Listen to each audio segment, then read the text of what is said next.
दोस्तों, हिंदू धर्म में ज़ाहिर सी बात है, जब हम किसी धार्मिक कार्य या धार्मिक तीर्थ स्थल पर जाते हैं तो प्रसादम की सामग्री अवश्य ले जाते हैं। और न केवल प्रसादम की सामग्री ले जाते हैं, बल्कि उस प्रसादम की सामग्री को सबसे पहले हम अपने आराध्य जिनके पास हम जाते हैं वहाँ पर चढ़ाते हैं। फिर इसके बाद से प्रसाद के रूप में सभी लोगों को आपस में बांट देते हैं। लेकिन दोस्तों, अगर कोई आपसे कहे कि जो आप प्रसादम की सामग्री ले आए हो, जो आप प्रसाद लेकर आए हो, अगर इसमें बीफ या अन्य प्रकार के मांस मदिरा से बनी हुई आवश्यक चीज़ें हैं जो हिंदू धर्म या हिंदू धर्म के जो प्रसाद में होना एक पाप,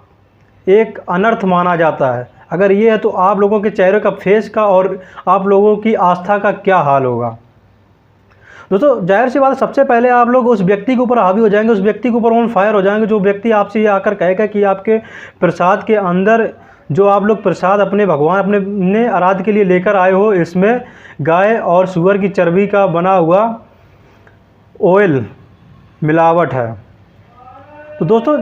आंध्र प्रदेश में स्थित जो भारत का सबसे अमीर मंदिर, तो सबसे अमीर मंदिर न केवल है जहाँ पर लगभग प्रतिदिन लाखों श्रद्धालु आते हैं, और न केवल लाखों श्रद्धालु आते हैं, वहाँ पर प्रतिदिन 3 लाख से लेकर 10 लाख के बीच में लड्डू बनाए जाते हैं। उन लड्डुओं में जब आंध्र प्रदेश के सीएम चंद्रबाबू नायडू को शक होता है, आंध्र प्रदेश के सीएम चंद्रबाबू नायडू इस लड्डू को टेस्ट के लिए लैब में भेजते हैं, तो उसमें पाया जाता है कि गाय और सूअर की चर्बी और फिश ऑयल, तरह तरह के अन्य मांस मदिरा से बने हुए ऑयल मिले हुए पाए जाते हैं। तो दोस्तों, आप लोगों को क्या मानना है, जब चंद्रबाबू नायडू ने ये रिसर्च करवाई, जब उसमें ये गाय और सूअर की चर्बी पाई गई है, तो इसके बाद से हिंदू धर्म का नाश कैसे हो रहा है, कैसे इन मंदिरों में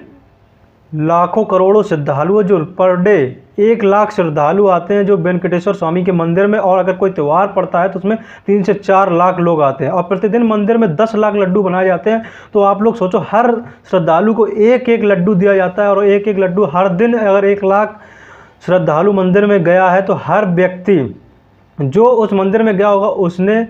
बीफ और अन्य प्रकार के मांस मदिरा का सेवन जरूर किया होगा। आप लोगों को नहीं लगता है कि अगर जो इस व्यक्ति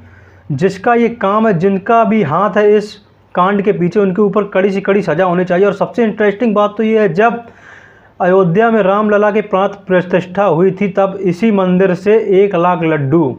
रामलला की प्राण प्रतिष्ठा में आए हुए थे वहाँ पर, और प्राण प्रतिष्ठा में इस लड्डू का भी भोग लगाया गया होगा, और वहाँ पर भी लाखों करोड़ों हिंदुओं और लाखों करोड़ों श्रद्धालुओं को बांटा गया होगा।